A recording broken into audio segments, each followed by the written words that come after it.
Hello friends, आज हम SSC CGL का टीयर 1 का फर्स्ट शिफ्ट का पेपर को सॉल्व करने वाले हैं जो 3 मार्च 2020 को हुआ था। इस पेपर में कि हम पूरे 25 क्वेश्चंस को सॉल्व करेंगे। तो पहला क्वेश्चन हम देखते हैं।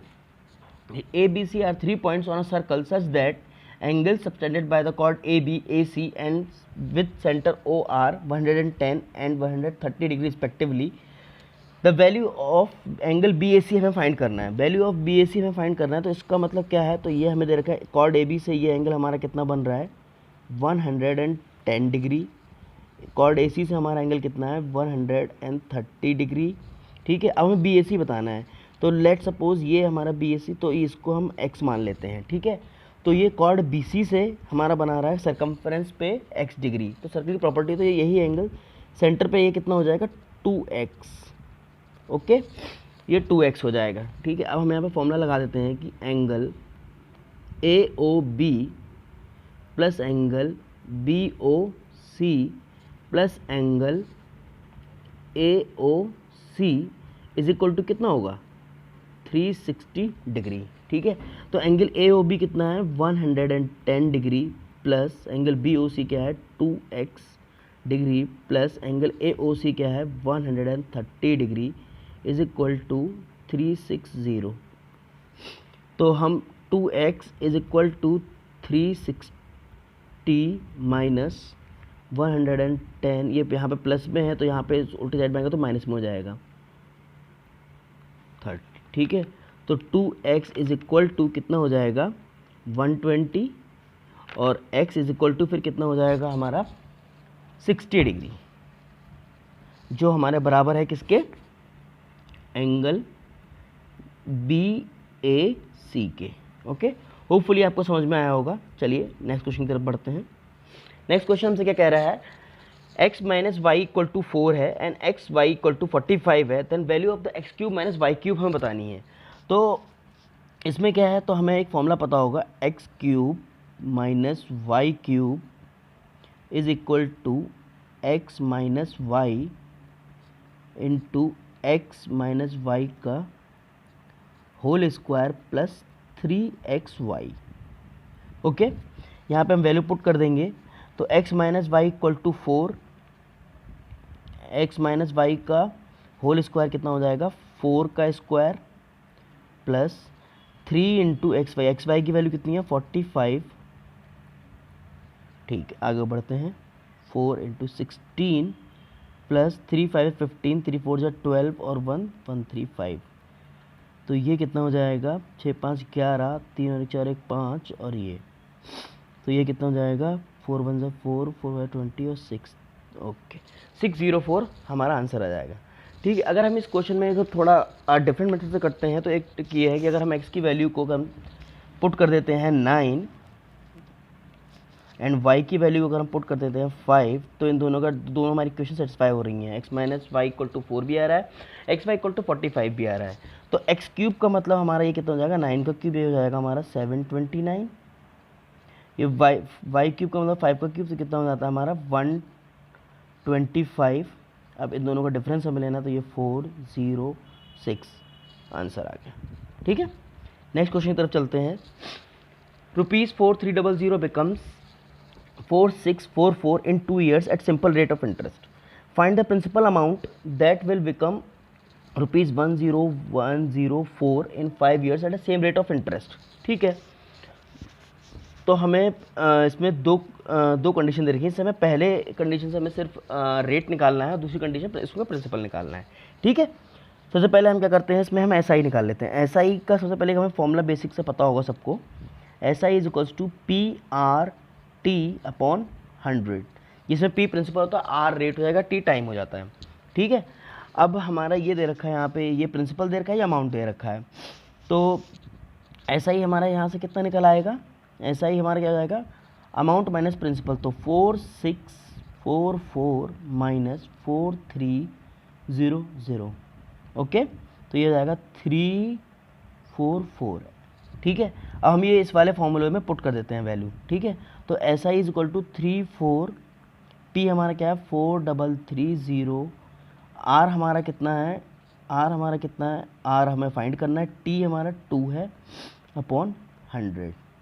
तो 0 0 कैंसिल हो गया हमारा, और 2 से 2 1 जा 2, 2 7 जा 2, 2 जा 43 से ये 4 से हमारा चला जाएगा, तो आर हमारा कितना आ गया 4%। ठीक है, अब हम इसमें क्या करते हैं कि अब हमें यहाँ पे ये अमाउंट दे रखा है, तो अमाउंट हमें पता लग गया, रेट हमें पता, तो हमें यहाँ प्रिंसिपल बताना है। ठीक है, तो अमाउंट हमारा क्या होता है, अमाउंट होता है हमारा A is equal to P plus SI। ठीक है, तो amount 10104 is equal to principal plus SI क्या हो जाएगा, P, R हमारा 4 है, T हमारा कितना है 5/100। ठीक है, तो ये कितना हो जाएगा 5 1 जा 5 2 जा 4 1 जा 4 5 जा। ठीक है, तो 10104 इज इक्वल टू कितना हो जाएगा P plus P/5। 10104 is equal to 6P/5। ठीक है, 6P/5 हो जाएगा, तो ये हम 6 से अगर हम काटेंगे इसको तो 6 1 जा 6 हो जाएगा। अब यहाँ बचा 4 6 6 जा 36 हो जाएगा, और यहाँ हो जाएगा 6 8 तो ये 50 हो जाएगा, 6 8 या 48, 6 4 या 24।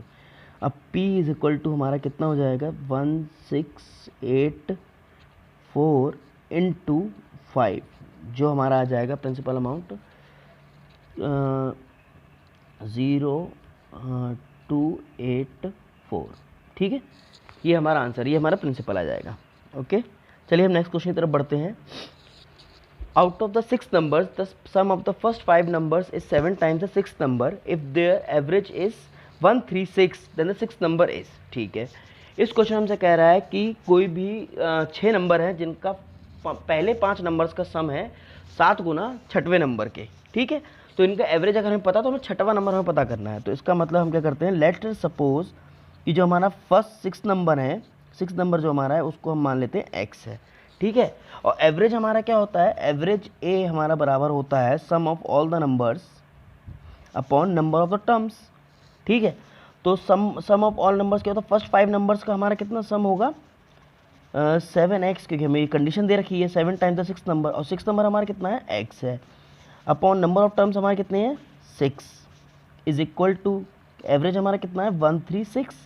ठीक है, अब ये कितना होगा 8x बाई दिस 136। ठीक है, 8 1 जा 8 हो जाएगा, 8 7 जा।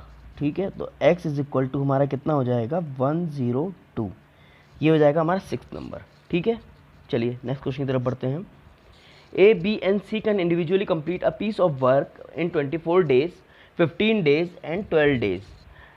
ठीक है, B and C worked for 3 days and left. The number of days required by A alone to complete the remaining work is। ठीक है, तो हमें क्या कह रहा है यहाँ पे, A जो है हमारा, इसने हमारा कितने दिन में काम किया है 24 डेज में करेगा उसी काम को, B हमारा उसी काम को कितना 15 डेज में करेगा, और C हमारा उसी काम को 12 डेज में करेगा। ठीक है, यहाँ से हमने इसका LCM लेंगे, ये आएगा हमारा 120, तो 24 इंटू 5 इंटू 8 इंटू 10, ये इनकी पर डे की इफिशियंसीज आएंगी, A की, B की और C की। ठीक है, यानी A इफिशियंसीज का मतलब क्या है, एक दिन में ये 5 यूनिट काम करेगा A, B 8 यूनिट काम करेगा, C करेगा 10 यूनिट। ठीक है, तो B प्लस C अगर एक दिन में मिला के कितना काम करेंगे 18 यूनिट करेंगे। B प्लस C हमारा एक दिन में कितना काम करेंगे 18 यूनिट। ठीक है, अब हम क्या करेंगे, अब हमें इसमें करना है 3 दिन में काम करना है, तो 3 दिन में ये कितना करेगा 18 इंटू 3, तो ये कितना हो जाएगा 54 यूनिट काम करेगा, 54 यूनिट काम करेगा। टोटल वर्क हमारा कितना है 120, टोटल वर्क हमारा 120 है, तो रिमेनिंग वर्क जो है, जो हमारे A को करना है वो कितना वर्क होगा, तो ये कितना होगा 120 minus 54 is equal to 66 unit. अब 66 यूनिट हमारा A को काम करना है पूरा, तो 66 यूनिट, तो एक दिन में A कितना काम कर रहा है 5 यूनिट काम कर रहा है A 1 डे में, तो 66 यूनिट कितने दिन में करेगा 1/5 into 66 is equal to 18 into 1.5 days. Okay, ये हमारा आंसर है, ठीक है, क्योंकि यही हमसे पूछा गया है। ठीक है, नेक्स्ट क्वेश्चन की तरफ बढ़ते हैं। If A lies in a first quadrant 6 tan a is equal to 5, then the value of 8 sin a minus 4 cos a divided by cos a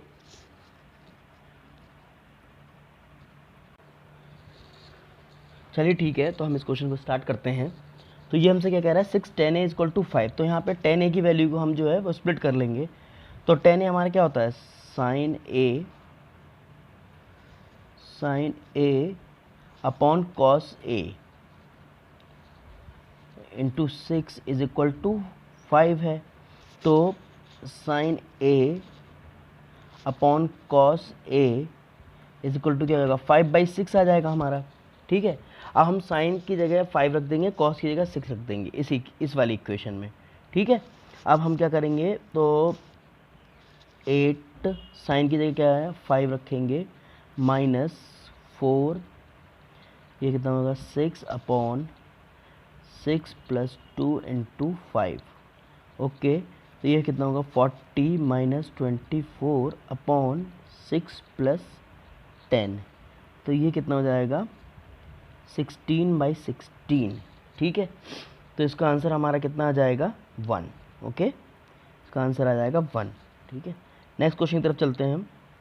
a train crosses a pole in 12 second and a bridge of length 170 in 36 seconds, then the speed of the train is, speed of the train हमें बतानी है। ठीक है, तो late us suppose the speed of the train हमने मान ली x metre पर second. Okay, तो अब हमने तो सबसे पहले हमें फॉर्मूला पता होगा, speed is equal to distance upon time. Okay, तो हमें x हमारी स्पीड है, डिस्टेंस हमारी क्या होगी, पोल के अगर क्रॉस करेगा तो क्या कितनी, अपनी ट्रेन अपनी खुद की लेंथ क्रॉस करेगी, टाइम कितना है 12, तो लेंथ ऑफ द ट्रेन हमारी कितनी होगी 12x। ठीक है, अब हमें सेकंड कंडीशन दे रखी है, सेकंड कंडीशन हमें दे रखी है, तो ब्रिज भी क्रॉस कर रहा है। तो ब्रिज जब क्रॉस करेगा तो वो अपनी ब्रिज क्रॉस करेगा प्लस अपनी लेंथ भी क्रॉस करेगा। तो 12x प्लस 170 ये इतनी डिस्टेंस क्रॉस करेगा। अब हम इसकी इस फॉर्मूले में पुट कर देते हैं कि x यानी स्पीड इक्वल टू डिस्टेंस और अपॉन टाइम कितना 36। ठीक है, इसको अगर हम सॉल्व करते हैं तो कितना हो जाएगा 36x is equal to 12x plus 170। ठीक है, तो 24x is equal to 170, 24x is equal to 170। तो अब हम इसमें क्या करेंगे, x इज इक्वल टू कितना आ जाएगा, x इज इक्वल टू कितना हो जाएगा 170 अपॉन 24। ये हमारा अगर इसे सॉल्व करेंगे तो ये हमारा आएगा मीटर पर सेकेंड, लेके हमें स्पीड हम ज़्यादातर देते हैं किलोमीटर पर आवर। तो 18/5 से अगर हम इसे मल्टीप्लाई कर लेंगे तो ये हमारा सॉल्व करके क्या आ जाएगा 25.5 किलोमीटर पर आवर। ओके, ठीक है, अब ऐसे चेक कर लीजिएगा। बाकी हम नेक्स्ट क्वेश्चन की तरफ बढ़ते हैं। A shopkeeper marks the price of the article in such a way that allowing the 28% discount, he wants to gain 12%. If the mark price हमें पता है, cost price हमें बतानी है। ओके, ठीक है, तो एक फॉर्मूला हम सबको पता होगा कि मार्क प्राइस यानी MP upon CP is equal to 100 plus minus profit और loss upon 100 plus minus discount percent, ये भी परसेंट में। ठीक है, तो MP की वैल्यू MP अपॉन CP, तो CP तो हमें प्रॉफिट कितना चाहिए 100 प्लस 12, डिस्काउंट कितना दे रखा है 100 minus 28, it is equal to 112 upon 72। ठीक है, तो ये हमारा क्या है MP, ये हमारा क्या है CP। ठीक है, अब ये हमें कितना दे रखा है 224, इसका मतलब क्या है इंटू 2 मल्टीप्लाई। ठीक है, तो हम इसका रेशियोज़ में, तो फिर इसको अगर रेशियो में भी करेंगे तो ये इंटू 2 इसको करेंगे तो ये हमारा कितना आंसर आ जाएगा 144 रुपीज़। ठीक है, ये 144 रुपीज़ हमारा आंसर है cost price. Okay, next question की तरफ चलते हैं। Radius of the circular garden is 42 metre, the distance covered by the running 8 rounds around it is. ठीक है, तो पाई हमें कितना लेना है 22/7। ठीक है, और तो एक राउंड में वो कितना डिस्टेंस कवर करेगा 2πr सरकमफरेंस की जितना। अब 8 राउंड्स में कितना करेगा इंटू 8, तो 8 into 2 into 22/7 into R. R की वैल्यू कितनी है 42। ठीक है, 7 1 7 7 6 जा 42 से 8 2 जा 16 6 2 जा 12 6 2 जा 12 1 3 2।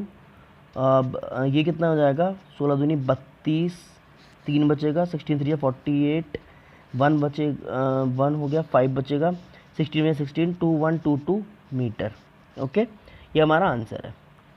नेक्स्ट क्वेश्चन दे रखे हैं, in triangle A B C M N is parallel to B C, the area of the quadrilateral M B C N is 130 centimetre square. If A N is to N C का ratio हमें पता है 4:5 है, then area of triangle M A N हमें बताना है। ठीक है, तो एक हम ट्रायंगल बना लेते हैं, ट्रायंगल ए बी एंड सी।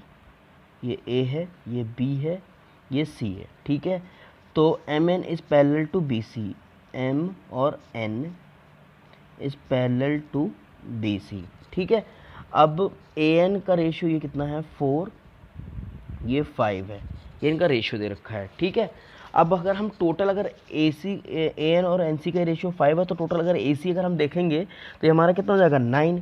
तो टोटल साइड हमारी 9 हो जाएगी। तो एरिया हमारा किसके प्रोपोर्शनल होता है साइड के स्क्वायर के। तो यानी area of A B C अगर हमें पता करना होगा तो ए बी सी का एरिया कितना हो जाएगा, ए बी सी ट्रायंगल का एरिया हमें पता करना होगा तो ये कितना हो जाएगा 9 का स्क्वायर इज इक्वल टू 81। ठीक है, अब हमें क्या करना है, अब एम ए एन का एरिया अगर हमें पता करना है ट्रायंगल एम ए एन, तो ये कितना हो जाएगा 4 साइड है इसकी, तो 4 साइड का स्क्वायर के बराबर होता है एरिया, तो 16। ठीक है, अब बचा, अब इसको अगर हम इसको डिफरेंस लेंगे तो बचा हमारा कितना 65। ठीक है, 65, और ये हमारा एरिया किसका हो जाएगा एम बी सी एन, जो हमारा कितना दे रखा है हमें 130 सेंटीमीटर स्क्वायर। ठीक है, 130 सेंटीमीटर स्क्वायर दे रखा है, लेकिन ये इसका मतलब क्या है इंटू 2 कर रहे हैं। तो ऐसे ही हमें एम ए एन का एरिया अगर हमें फाइंड करना है, जो हमारे पास कितना है 16 यूनिट है, तो इंटू 2 करेंगे इसको भी, तो ये कितना हो जाएगा 32 सेंटीमीटर का स्क्वायर। ओके, इसको एक बार सही से क्लियरली लिख देते, तो area of M triangle area of M A और एन हमारा कितना हो जाएगा 16 इंटू 2। ठीक है, ये हमारा रेशियो से है। ठीक है, होपफुली आपको समझ में आया होगा। चलिए नेक्स्ट क्वेश्चन की तरफ बढ़ते हैं। Ratio of the number of boys to the number of girls in a school of 640 student is 5:3। If 30 more girls are admitted in a school, then how many more boys should be admitted to the school so that the number of ratio of the boys to the girls becomes 14:9। Okay, तो हमें सबसे पहले boys और girls का ratio पता है, तो और टोटल नंबर ऑफ स्टूडेंट्स पता है, तो बॉयज़ और गर्ल्स का रेशियो क्या है, बॉयज़ और गर्ल्स का हमारा रेशियो कितना है 5:3। तो अगर हम ये टोटल नंबर ऑफ स्टूडेंट कितना होगा 8x ले लेते चलो, इज इक्वल टू कितना हो जाएगा 640। तो x इक्वल टू 1 यूनिट, यानी 8 8 या 64, तो 80। तो नंबर ऑफ बॉयज़ हमारे कितने हो जाएंगे 5 यूनिट है, 5 यूनिट x, ये कितना हो जाएगा मेरा 40 यानी 400। गर्ल्स कितने हैं 80 इंटू 3, तो ये हमारा कितना होगा 240। ओके, ये हमारा इतना हो जाएगा। ठीक है, अब हमसे क्या कह रहा है, बॉयज़ जो हैं हमारे 40 हैं, अगर वो 400 हैं, तो बॉयज़ अगर हमारे 400 हैं और प्लस हमने मान लिया इसमें x नंबर ऑफ़ बॉयज़ और आए, गर्ल्स हमारी कितनी है 240, इसमें कितनी 30 गर्ल्स और आ गई, इज़ इक्वल टू ये हमारा रेशियो कितना 14:9। ठीक है, तो ये हमारा कितना हो जाएगा 400 plus x upon 270 is equal to 14 to 9, 9 1 ज़ा 9 3 ज़ा then 14 3 this plus x is equal to 14 3 ज़ा 42 यानी 420। तो यहाँ से हमारी एक्स की वैल्यू कितनी हो जाएगी 20।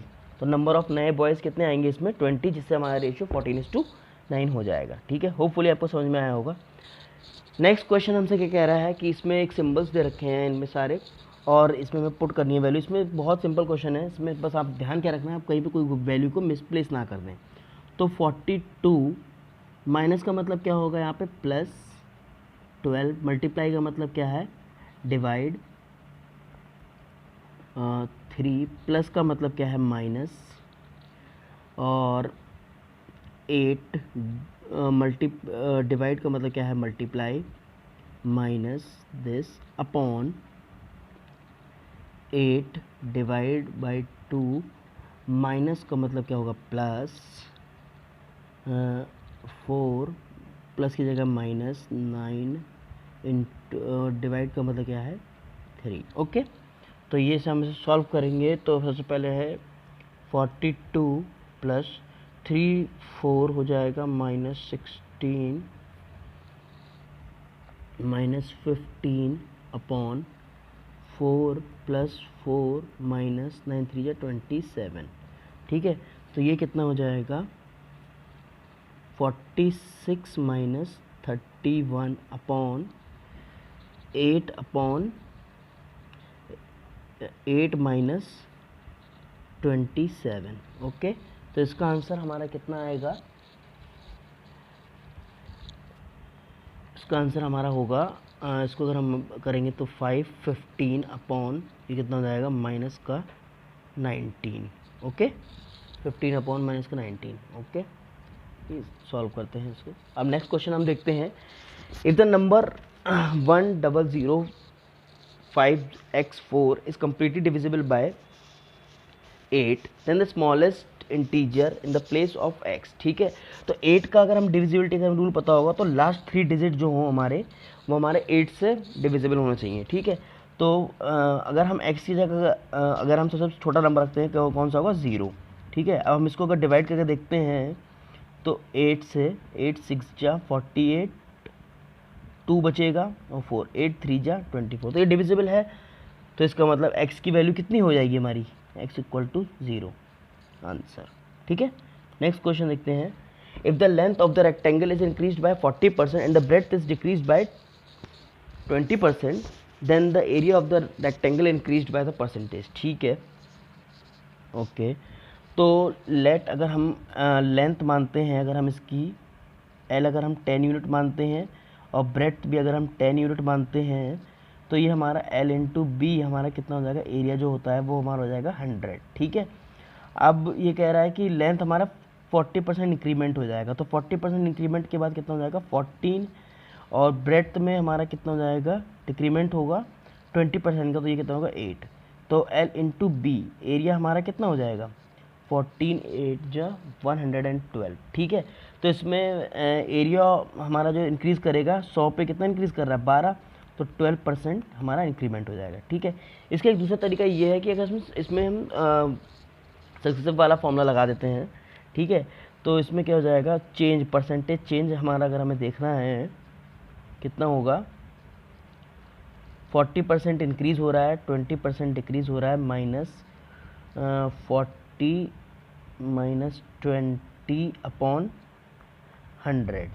ओके, तो ये कितना हो जाएगा 20 -80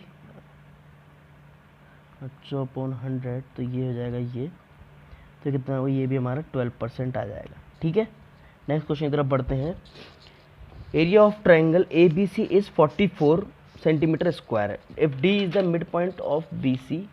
ठीक है, इसमें फिगर हम बना लेते हैं, ए बी एन सी। ठीक है, दे रखा है ए बी सी का एरिया हमें पता है, D is the mid point of B C, यानी डी ये हमारा पॉइंट है, D is the mid point of B C and E is the mid point of this. तो मिड पॉइंट थ्योरम से हमें पता होगा, तो ये दोनों इसके पैरेलल होंगी, ठीक है, और ये आपस में बराबर एरिया में डिवाइड कर रहे होंगे, ठीक है। तो area of B D E हमें बताना है, ठीक है।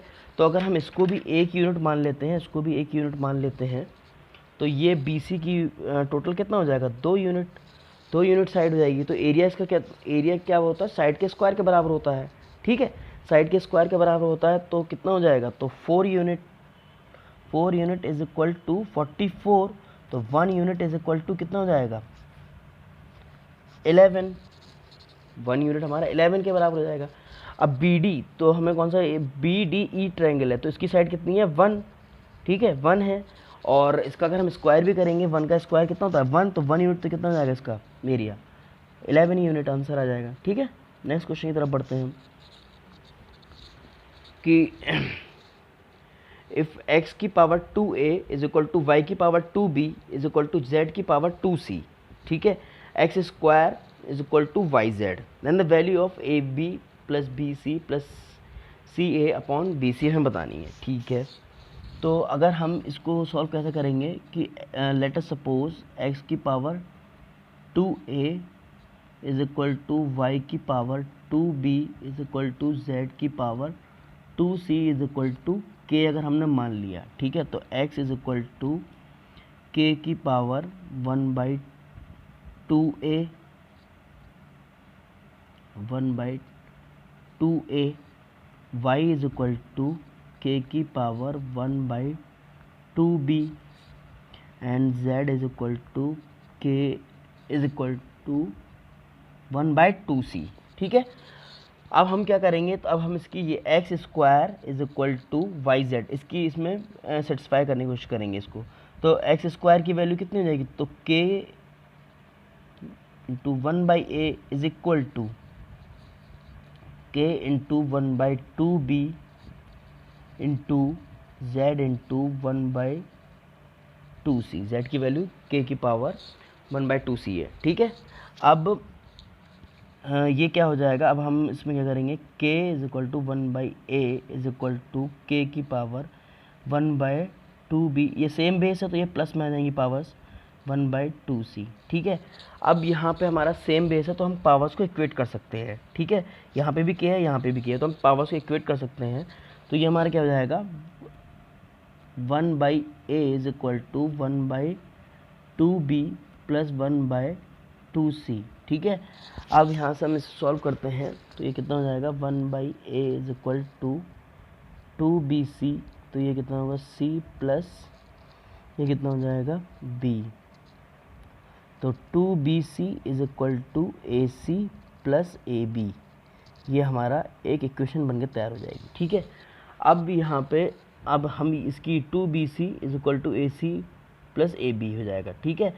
तो AC प्लस AB हो जाएगा। तो यहाँ पे इस इक्वेशन में अगर हम देखें ध्यान से, तो यहाँ पे क्या हो जाएगा, BC को अगर हम साइड हटा दें तो plus AB plus AC upon BC, ठीक है। तो BC तो हमें पता ही है, AB प्लस AC इस इक्वेशन से हमारी कितने आ रहे हैं, 2BC अपॉन BC, तो ये कितना हो जाएगा, 3BC अपॉन BC, ये कितना हो जाएगा 3, ये हमारा आंसर हो गया, ठीक है। नेक्स्ट क्वेश्चन देखते हैं, अगर x equal to 4 cos a plus 5 sin a and y equal to 5 sin a minus 4 cos a, तो x square plus y square की वैल्यू बतानी है, ठीक है। अगर हम इसमें एंगल a की जगह अगर इसमें वैल्यू पुट कर करते हैं सॉल्व, अगर एंगल a की जगह अगर हम डाल देते हैं 0 डिग्री, तो x की वैल्यू कितनी हो जाएगी, 4 cos a की वैल्यू कितनी है, cos 0 की वैल्यू 1 होती है, plus 5 sin a, sin a कितना होगा 0, तो x की वैल्यू हमारी कितनी हो जाएगी 4, y की वैल्यू कितनी हो जाएगी 4 sin a यानी sin 0 0 माइनस 5 cos a 5 0 0 कितना होगा -5, ठीक है।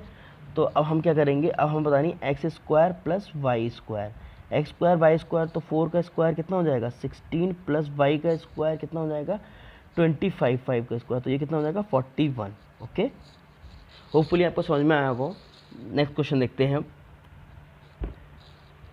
X y z are three integers such that x plus y is equal to 8, y plus z is equal to 13 and z plus x is equal to 17. तो what is the value of x square upon y z. ठीक है, अब हम इसकी value find करने की कोशिश करते हैं. ठीक है, अब यहाँ पे अगर हम देखेंगे तीनों इक्वेशंस को अगर हम ऐड करेंगे तो हम यहाँ पे ध्यान से देखेंगे कि x भी 2 बार आ रहा है, y भी 2 बार आ रहा है और z भी हमारा 2 बार आ रहा है. ठीक है, तो हम यहाँ पे 2 into x plus y x plus y plus z is equal to क्या हो जाएगा, यहाँ पे 8 और ये 8, 13 और 17, तो ये कितना हो जाएगा 38. ठीक है, तो x plus y plus z is equal to हमारा कितना हो जाएगा 19. ठीक है, अब फर्स्ट इक्वेशन में x plus y equal to 8 है, तो यहाँ से हमें z कितना मिल जाएगा इन दोनों इक्वेशन से.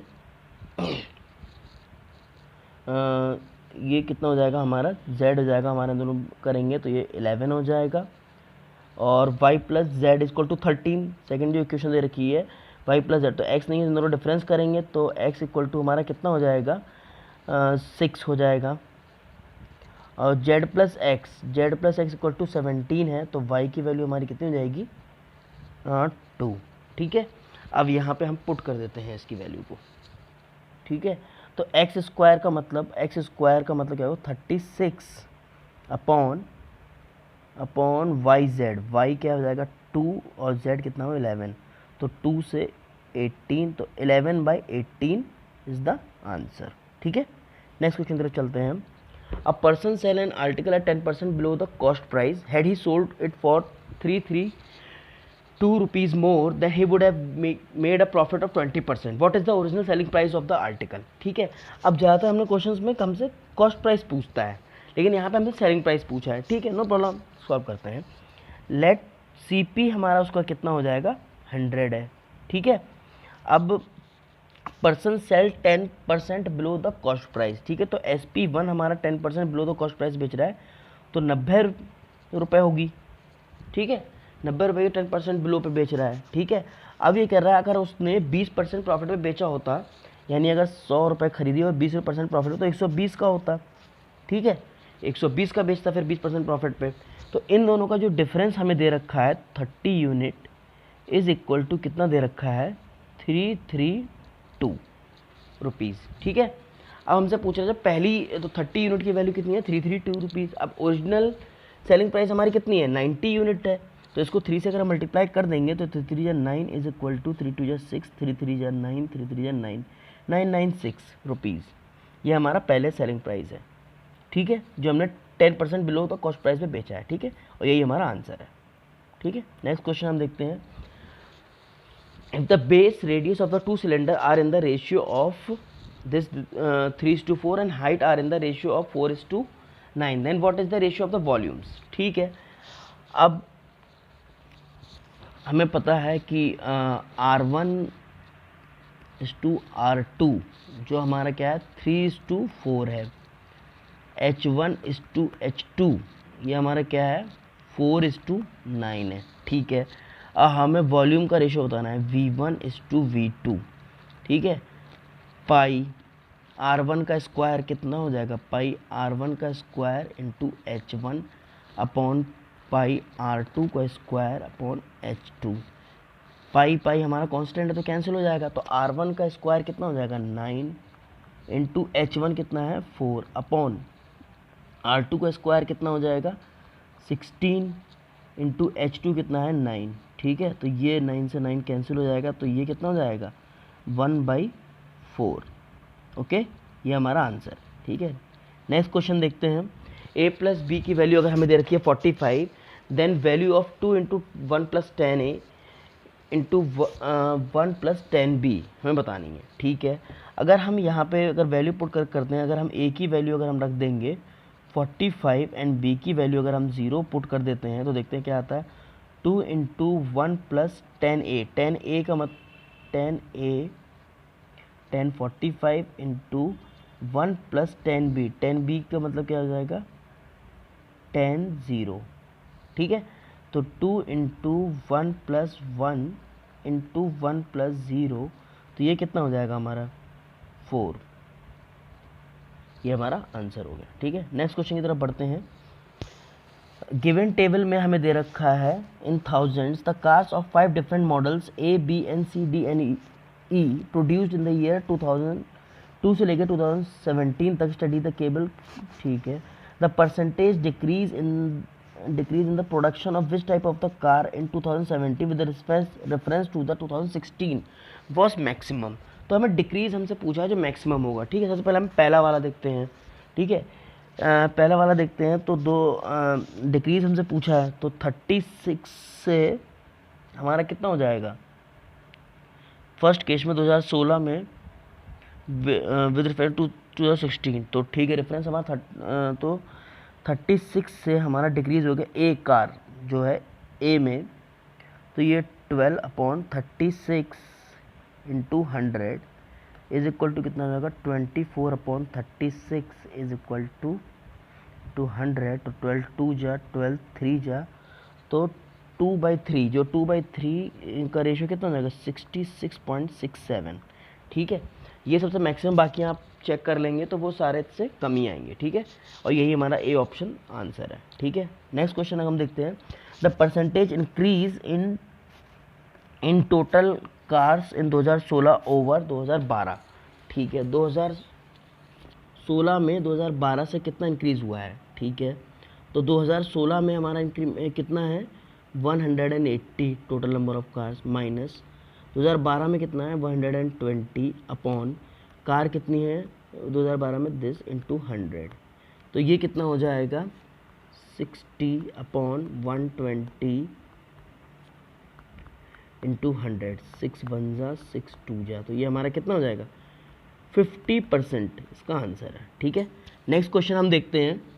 नेक्स्ट क्वेश्चन क्या कहता है, if 2013 and 2014 put together which type of the cars constitute exactly 25% of the total number of the cars produce in the 2 years. ठीक है, 2013 और 2014 को अगर हम एक साथ लेते हैं 2013 2014, यानी ये हमारा कौन सा है 2013 और 2014, तो यानी ये यूनिट अगर हम साथ लेते हैं तो ये कितना हो जाएगा 300, 7 3 10 300। ठीक है, तो इन दोनों को अगर हम साथ लेते हैं तो एग्जैक्टली 25% हमें बताना है 2 साल का, तो 25% का मतलब कितना हो जाएगा 1/4, तो 1/4 तो कितना हो जाएगा 70, तो दोनों 75। ठीक है, तो ये हमारा कितना हो जाएगा डी ऑप्शन, यही इन्हीं का दोनों का 75 आ रहा है, तो डी हमारा आंसर हो गया। दोनों का सम करके 75 इन्हीं का तो, और बाकी सबका नहीं आ रहा है। ठीक है, नेक्स्ट क्वेश्चन देखते हैं।